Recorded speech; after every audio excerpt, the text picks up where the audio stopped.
Shalom Indonesia, salam Nusantara.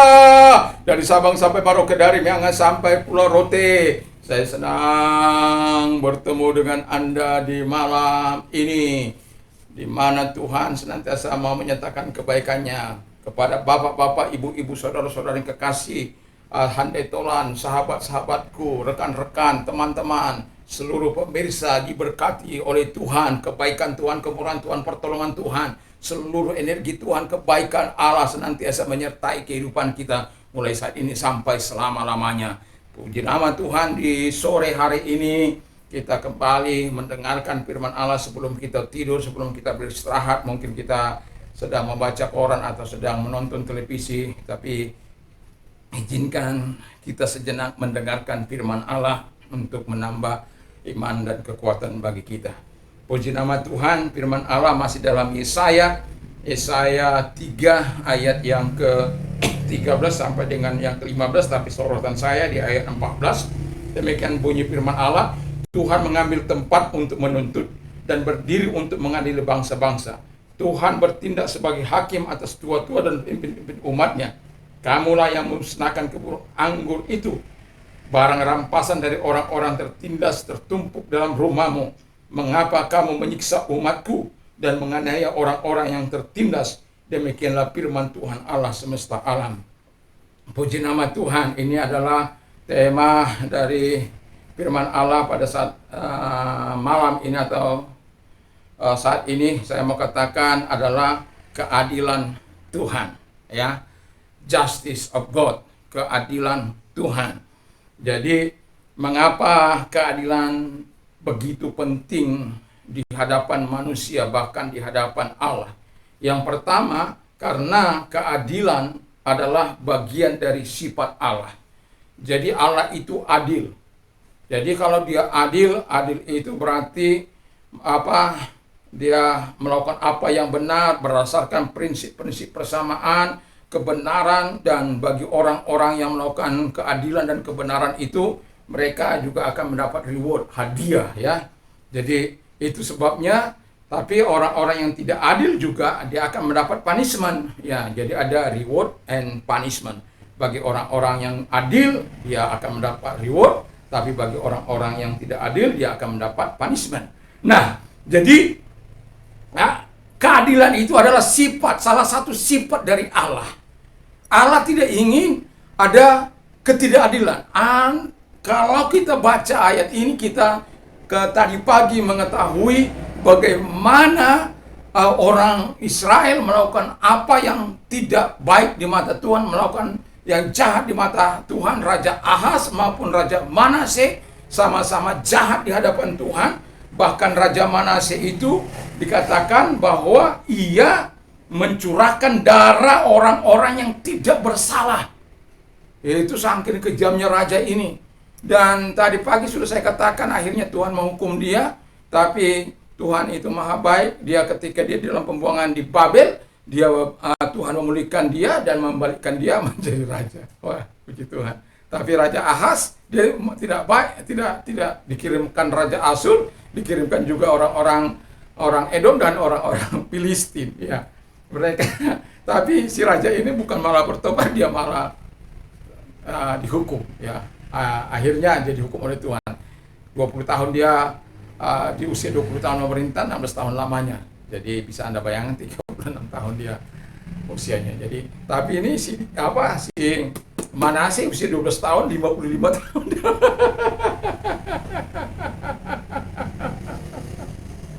Kalau ada orang memerintah dengan lalim 55 tahun, saya yakin masyarakat akan menderita, orang-orang akan mengalami kehancuran, banyak orang mengalami kehancuran, akan ada banyak juga orang-orang yang memberontak, sekalipun ada banyak dengan risiko mungkin darah atau nyawa mereka akan hilang dalam situasi dan kondisi yang seperti itu. Itu sebabnya Tuhan menuntut keadilan. Makanya Tuhan menjadi hakim. Kalau hakimnya Allah, itu pasti adil. Nggak akan mungkin Allah itu tidak adil. Allah itu adalah hakim yang adil katanya. Jadi Allah itu adalah hakim yang adil. Jadi dia tidak akan karena kau ganteng, karena kau cakep, tidak. Atau karena engkau menyogok. Enggak. Tuhan itu enggak perlu uangmu, enggak perlu hartamu. Kalau di dunia ini mungkin itu terjadi. Tapi Tuhan tidak butuh uangmu. Tuhan tidak melihat kecakapanmu, kegantenganmu. Nah, masih Anda ingat bagaimana Musa yang begitu luar biasa, tapi pada akhirnya Tuhan juga menghukum dia, tidak dapat masuk ke tanah perjanjian. Dia hanya bisa melihat dari Gunung Nebo, tanah perjanjian itu, lalu Tuhan angkat dia. Haleluya.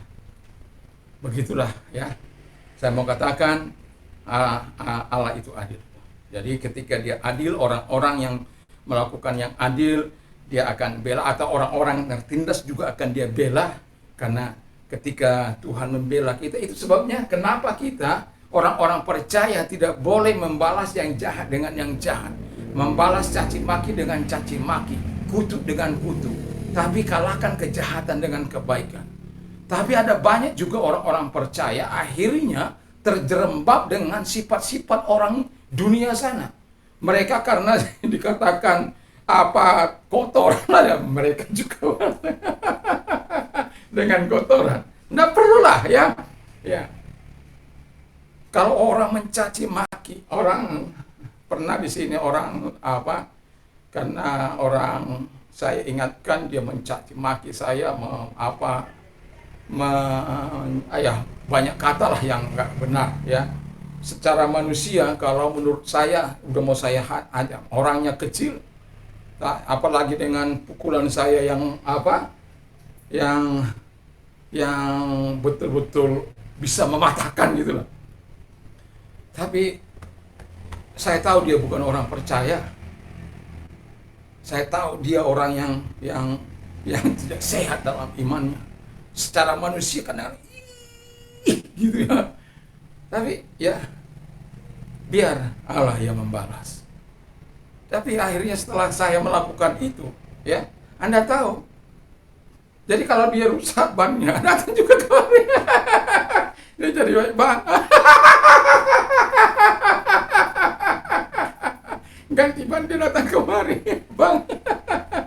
Seolah-olah tidak ada peristiwa. Saya juga nggak menganggap ada peristiwa apa. Karena apa?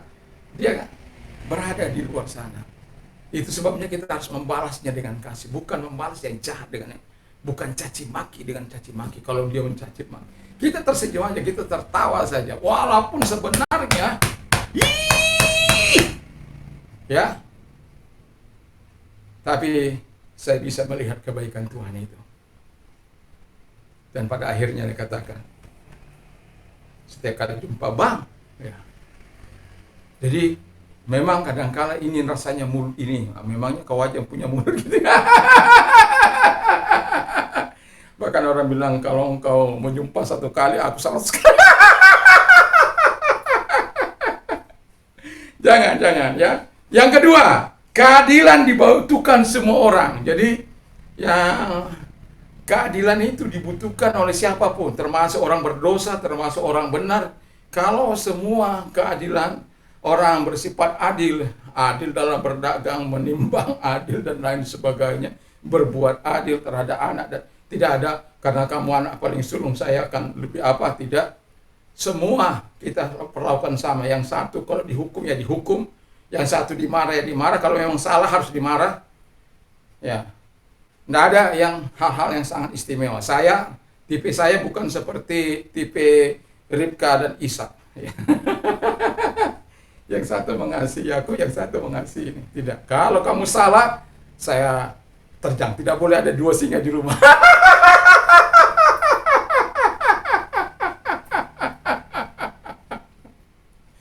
Ya, nggak boleh.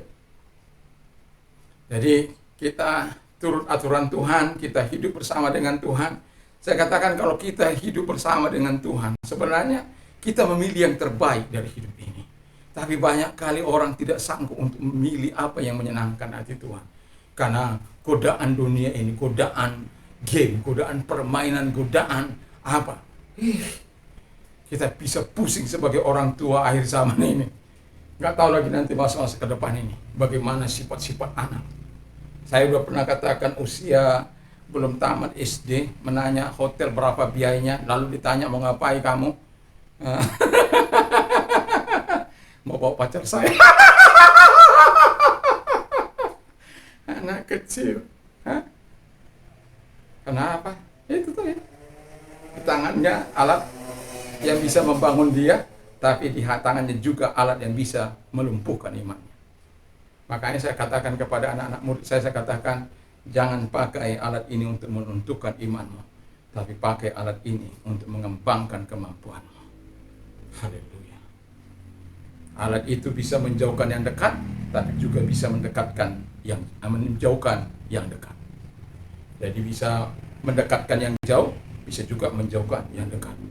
Bayangkan, Anda di depan saya ada banyak restoran. Jadi kalau ada keluarga-keluarga saya lihat masuk ke restoran itu, mereka kemudian main game, ada mamanya, bapaknya, apa. Kalau saya dengan anak-anak saya, kalau sudah apa, kalau sudah makan. Walaupun sedang di apa, karena itu adalah bahasa kita untuk bisa berbincang-bincang. Ya. Tapi banyak orang tidak. Nah, keadilan itu dibutuhkan oleh semua orang. Yang ketiga, keadilan harus menjadi bagian dari pemerintah dan gereja Tuhan. Nah, bayangkan kalau pemerintah tidak adil. Bayangkan kalau gereja juga berbuat tidak adil. Apa yang akan terjadi? Gereja tidak bisa menunjukkan suara keadilannya, suara kebenarannya, suara kenabiannya yang mengatakan ya di atas ya, tidak di atas tidak. Dan pemerintah yang tidak melakukan keadilan tentu akan menghadapi perlawanan dari masyarakat, dari rakyatnya sendiri. Ya, tapi jangan dong, ya, jangan dong. Yang tidak dilakukan pemerintah kita buat-buat. Itu namanya kita melakukan ketidakadilan. Kita yang pantas dihukum. Tapi kalau kita meminta keadilan, lalu kemudian yang seharusnya memberikan keadilan tidak memberikan keadilan, tentu itu bisa membuat perlawanan. Itu sebabnya kita berharap kepada pemerintah kita ini melakukan apa yang adil dan benar di mata Tuhan. Kita berharap juga gereja Tuhan melakukan apa yang adil dan benar di mata Tuhan. Jangan gereja, justru di dalam gereja terjadi suap, di dalam gereja terjadi perkelahian, percekcokan yang tidak beralasan, dan yang mengambil jabatan harus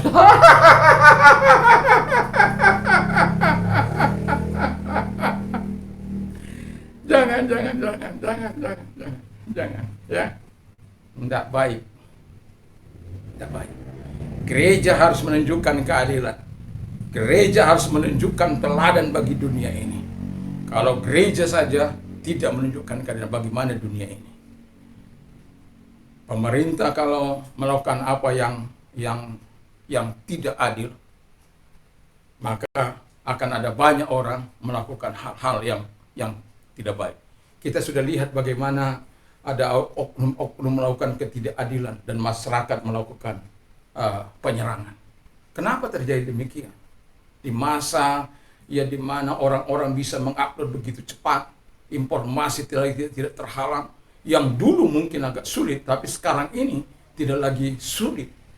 Dan kalau ada orang-orang yang tidak melakukan keadilan, jangan takut bersuara untuk melawan keadilan. Bersuara untuk melawan keadilan, ketidakadilan. Jangan pernah takut menghadapi ketidakadilan. Kadang-kadang memang taruhan kehidupan kita. Tapi saya mau katakan, mari kita terus berdoa supaya pemerintah kita melakukan apa yang adil. Supaya pemerintah tidak seperti masa zaman pemerintahan Raja Ahaz dan Raja Manase. Sehingga orang-orang yang benar dibantai juga, dibunuh juga, melakukan apa yang jahat di mata Tuhan, yang menimbulkan sakit hati Tuhan, yang mengakibatkan mereka dibuang. Haleluya. Tapi kita pasti bersyukur kita punya presiden yang baik, yang walaupun bangsa-bangsa mengagumi pemimpin kita, tapi di bangsa ini sendiri banyak melecehkan dan merendahkan presiden. Kadang hati ini miris.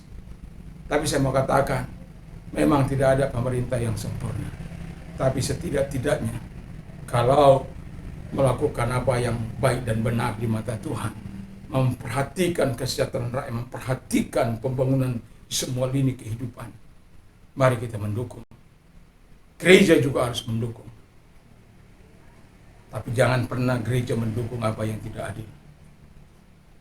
Misalnya kita lihat orang-orang aparat membantai rakyatnya, memukuli, dan kemudian kita lihat bagaimana masyarakat melawan dan akibatnya parah.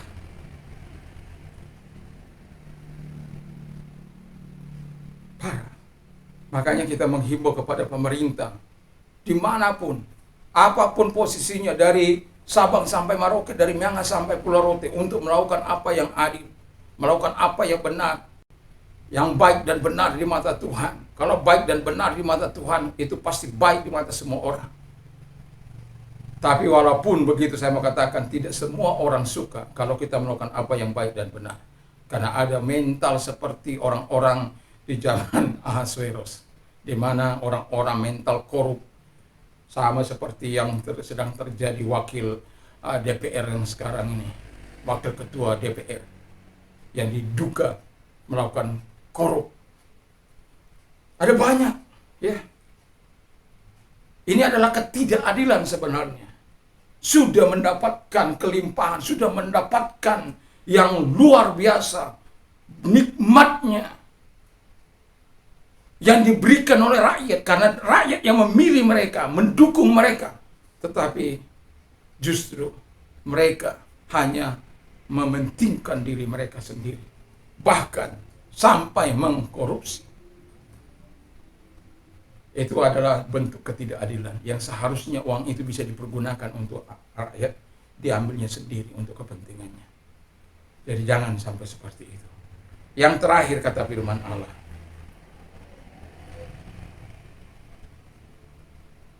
keadilannya akan membela orang-orang yang teraniaya. Jadi kalau engkau tidak bisa menghadapi orang-orang yang merasa berkuasa, merasa hebat itu, ya sama seperti zamannya Ahok, ya.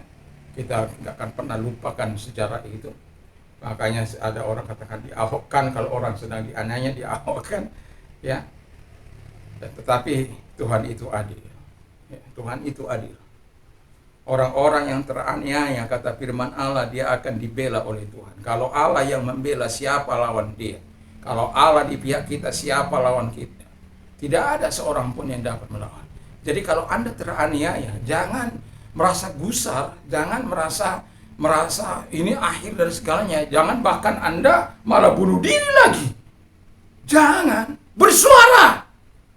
Bersuara menyatakan kebenaran. Bersuara meminta keadilan. Karena ketika engkau mau bersuara, Tuhan akan menyatakan kebenarannya. Saya sering katakan, sekencang-kencangnya kejahatan berlari, satu kali kebenaran akan menghadap. Jangan pikir engkau yang berhasil saat ini melakukan apa yang jahat di mata Tuhan, melakukan apa yang tidak adil, engkau nyaman-nyaman aja hari ini. Tapi jangan pikir, kalau engkau berpikir nyaman-nyaman aja, tiba-tiba kalau Tuhan datang menghajar, kau tidak akan dapat membela dirimu. Jangan lakukan ketidakadilan, apalagi terhadap orang-orang yang teraniaya, terhadap orang-orang miskin, terhadap orang-orang yang tidak berdaya. Allah tampil sebagai pembelanya. Yesus tampil sebagai pembelanya. Itu sebabnya keadilan Allah itu sangat penting. Sangat penting. Sangat penting. Karena itu merupakan sifatnya, keadilan itu dibutuhkan semua orang. Dan kita berharap keadilannya itu ada di pemerintah, ada juga dalam gereja Tuhan, di mana saja. Dan yang tidak kalah serunya, ingatlah, kalau engkau teraniaya, orang yang teraniaya yang tidak bisa membela dirimu, berdoalah. Kalau engkau tidak lagi dapat bertempur dengan mulutmu, dengan suaramu, dengan kata-katamu, bertempurlah dengan lututmu. Berdoa, duduk di bawah kaki Tuhan, maka Tuhan akan bertindak. Tuhan punya cara untuk menolong. Dia bisa menggerakkan seluruh potensi negara ini, seluruh potensi orang-orang percaya, seluruh potensi orang-orang yang mengasihi Allah. Percayalah, ketika kita hidup bersama dengan Allah, benar-benar hidup bersahabat dengan Allah, benar-benar hidup setia kepada Allah, taat kepada Allah, memuliakan Allah, hidup dalam takut akan Tuhan, percayalah, keadilan Allah pasti ada di pihakmu. Ketika keadilan Allah ada di pihakmu, tak ada satupun yang dapat menyentuh engkau. Saya berharap Tuhan kalau terus menyatakan kebaikannya, keadilannya bagi kita semuanya. Kalau keadilan Tuhan bagi kita datang, maka kita akan merasa sukacita yang besar. Tapi kalau keadilan Allah datang bagi orang-orang berdosa, maka akan terjadi kehancuran dalam kehidupan mereka. Pilihlah untuk melakukan keadilan Allah dalam hidup kita, supaya pembelaan Allah terus-menerus menyertai hidup kita. Tuhan Yesus memberkati. Mari kita tunduk kepala dan kita berdoa. Terima kasih Tuhan, berkati firman-Mu, berkati kami semua. Kami berdoa syafaat bagi presiden kami dan wakil presiden, diberkatilah mereka. Tuhan tolong mereka, sehingga mereka dengan amanah undang-undang membawa Indonesia kepada masyarakat adil dan makmur, ekonomi, politik, sosial, budaya diberkati oleh Tuhan, pertahanan, keamanan, eksekutif, legislatif, yudikatif, semuanya diberkati oleh Tuhan. Di dalam nama Tuhan Yesus Kristus, gereja Tuhan juga diberkati, dan aras nasional dimanapun ada, Tuhan memberkati sehingga mereka mampu menyampaikan suara kenabian Tuhan, suara keadilan dan kebenaran dimanapun ada. Gereja Tuhan hidup dalam keadilan dan kebenaran. Terima kasih Tuhan, dan kami juga berdoa supaya Tuhan menyatakan berkat-Mu bagi gereja-gereja yang ada di bangsa ini, gereja Pantekosta juga, sahabat-sahabat kami melayani di Ngarai, di lembah, di hutan, di gunung, dimanapun mereka melayani. Tuhan berkati umat-Mu, diberkati oleh Tuhan, semua bangsa ini diberkati oleh Tuhan. Terima kasih. Kami juga mau berdoa bagi orang-orang sakit, Tuhan yang sakit COVID, Tuhan sembuhkan mereka. Kami berterima kasih buat apa yang sudah Engkau lakukan dalam kehidupan mereka-mereka yang sakit COVID. Terus Engkau nyatakan kesembuhan-kesembuhan-Mu Tuhan sampai kepada titik zero di bangsa ini. Terima kasih, kami tetap percaya kepada-Mu Tuhan. Dan kami juga berdoa bagi orang-orang yang sakit apapun, datanglah kepada mereka, menolong mereka, menyembuhkan mereka dalam nama Tuhan Yesus Kristus. Kebaikan Allah turun atas hidup mereka, kebaikan dan kemurahan Allah turun atas hidup mereka. Terima kasih, kesembuhan dari Tuhan datang kepada mereka.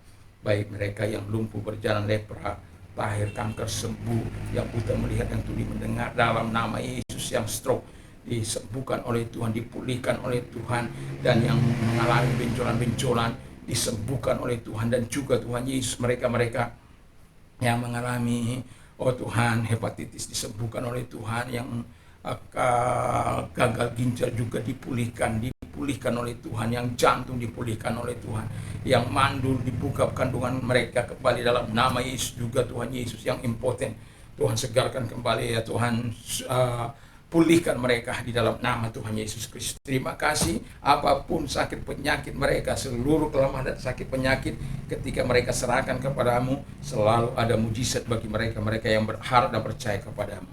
Dan mereka-mereka yang mengalami kesusahan dalam hari-hari kehidupan ini, Tuhan, kami berdoa kepada mereka, kalau Engkau orangnya, angkat kedua belah tangan-Mu. Dan Tuhan Yesus, lihat tangan-tangannya mereka, dan dengarkan firman Allah, marilah kepadaku hai kamu yang letih lesu dan berberan, aku akan memberikan kelegaan bagimu. Dan juga dia berkata, serahkanlah kekhawatiranmu karena aku yang melihara engkau. Kalau Tuhan yang melihara engkau, percayalah, datanglah kepada Dia, maka Dia akan menyatakan kebaikannya. Tuhan akan membela engkau, Tuhan akan menolong engkau dari kesusahanmu, Tuhan akan memberkati pekerjaan dan usahamu, diberkati sehingga menjadi surplus, engkau bisa menjadi berkat bagi banyak orang. Dan bagi mereka yang mengalami mau mengalami transformasi Tuhan, mereka mau bertobat dari jalan-jalan mereka yang jahat, tapi mereka tidak punya kekuatan. Kalau engkau orangnya, mari taruh tanganmu di dada Tuhan Yesus, datang kepada mereka, karena engkau berkata, aku datang bukan mencari orang benar, tetapi orang berdosa.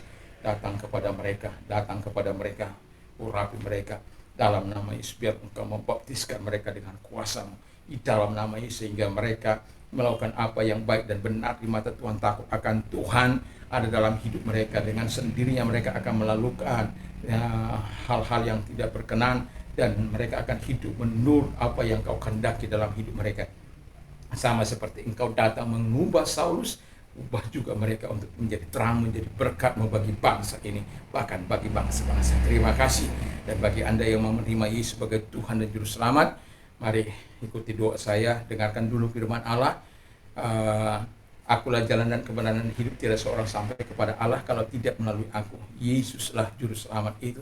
Dan engkau sudah mengambil keputusan yang tepat. Mari kita berdoa. Tuhan Yesus, saya sadar saya orang berdosa, saya butuh Tuhan. Saya mengaku segala dosa dan kesalahanku. Ampunilah segala dosa dan kejahatan yang pernah aku lakukan di hadapan Tuhan dan di hadapan sesamaku. Sucikanlah hamba-Mu dengan kuasa darah-Mu yang suci itu. Dan saat ini kubuka hatiku, masuklah dalam hatiku Tuhan, menjadi Raja, menjadi Tuhan dalam kehidupanku. Terima kasih. Kami bersyukur, kami berterima kasih kepada Bapa di surga. Dalam nama Tuhan Yesus Kristus kami juga bersyukur kepada Tuhan karena kami sudah menerima hidup kekal-Mu dan menjadi warga negara surga. Dan kami juga mau berdoa kepada orang-orang muda saat ini, sehingga ada orang-orang yang akan tampil seperti Sadrak, Meshach, Abednego, Daniel, Nehemia, Yusuf. Ada orang-orang yang tampil seperti murid-murid-Mu, Paulus, Timotius, dan juga seperti Samuel dan Yesaya dan lain sebagainya Tuhan. Dan juga Tuhan, ada orang-orang yang seperti Abraham, Ishak, Yakub, dan Ayub, orang-orang yang diberkati oleh Tuhan, yang mampu menjadi terang dan berkat bagi orang-orang di sekitarnya pada waktu mereka hidup. Terima kasih Tuhan, sehingga orang-orang muda itu orang-orang yang diberkati oleh Tuhan karena mereka takut akan Tuhan. Mereka memiliki kualitas iman yang mental mereka secara moral dalam kehidupan mereka sungguh-sungguh hidup untuk Tuhan. Karena kami tahu Tuhan dalam Yesaya ini meminta supaya orang-orang Israel itu berbalik kepadamu, lalu kemudian bertobat, lalu kemudian Engkau perbaharui untuk menerima penebusan dari Tuhan dan sukacita dari Tuhan itu. Terima kasih Bapa di surga, terima kasih. Kami bersyukur, kami berterima kasih punya Tuhan, punya Yesus yang adil untuk memberikan pertolongan bagi kami semuanya. Kami bersyukur dalam nama Tuhan Yesus. Orang-orang muda apabila mereka diberkati oleh Tuhan, apabila mereka memimpin bangsa ini di masa yang akan datang, mereka akan menjadi alat di tangan Tuhan yang membawa Indonesia pada kemajuan yang super maju karena takut akan Tuhan dan apa yang mereka lakukan yang baik dan benar di mata Tuhan. Dalam nama Yesus kami bersyukur. Haleluya. Amin. Tuhan memberkati kita, dan berbahagia bagi Anda yang sudah menerima Tuhan Yesus sebagai Tuhan dan Juru Selamat, selamat. Dan bagi kita yang sudah menerima pertolongan Tuhan, saya berharap kita mau melakukan apa yang untuk menyaksikan kemurahan Tuhan. Dan saya berkata, berbahagialah orang yang mendengarkan firman Allah dan yang melakukannya dalam hidupnya. Damai sejahtera Allah yang melampaui segala akal akan memberi hati dan pikiran. Iman timbul dari pendengaran firman Kristus. Dan juga Allah akan mencukupi segala kebutuhan menurut kekayaan dan kemuliaan dalam Kristus. Apa saja yang orang lain yang lakukan kepadamu, lakukan juga dalam demikian. Kalau engkau tidak mau dicubit, jangan mencubit. Kalau engkau tidak mau disakiti, jangan menyakiti. Dan kalau engkau tidak mau dicaci maki, jangan mencaci maki. Karena Tuhan berkata, inilah golden rule-nya. Dan itu sebabnya juga kepada apa saja yang kau minta dan doakan, percayalah bahwa engkau sudah menerimanya, maka hal itu akan diberikan kepadamu. Puji nama Tuhan.